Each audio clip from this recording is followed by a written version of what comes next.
Hi, I'm BGYO Jello Rivera, and yeah, I'm playing the role of Jadon sa Four Bad Boys and Me.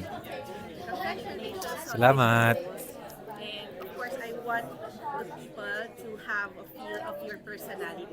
So my question for you is, if you can choose, are you the sun or the moon?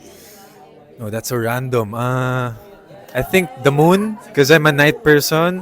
Mas malawak utak ko pag gabi, mas relax, mas creative ako pag gabi.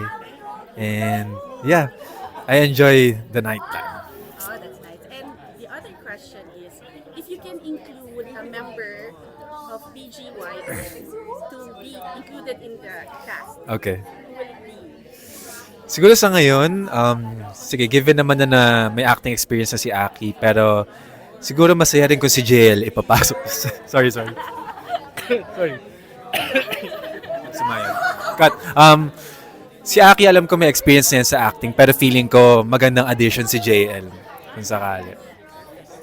But if you can also select from another people group, From another P-pop group, siguro I would say SB19 kasi I have huge respect para sa kanila and I think sa dami nila na experience, kayang-kaya nila mag-acting anytime.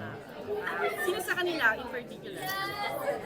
Mm, Although, of course, lahat sila. maybe si Ken. Oh, Yeah, kasi naisip ko parang since for Bad Boys and Me, parang pasok yung branding niya doon dito. Ken is Yung angas. amazing. Yeah, super. Do you have anything to say like, for your fans? Oh, to all of the aces, maraming salamat sa suporta nyo, sa lahat ng mga sumusuport ng The Four Bad Boys and Me. I appreciate you all and nakikita ko lahat ng mga support na pinapakita nyo sa social media. Lahat I appreciate kahit yung mga simple messages. And yeah, if you wanna know more about my group too, BGYO, naglalabas kami ng music, just follow us, BGYO_PH.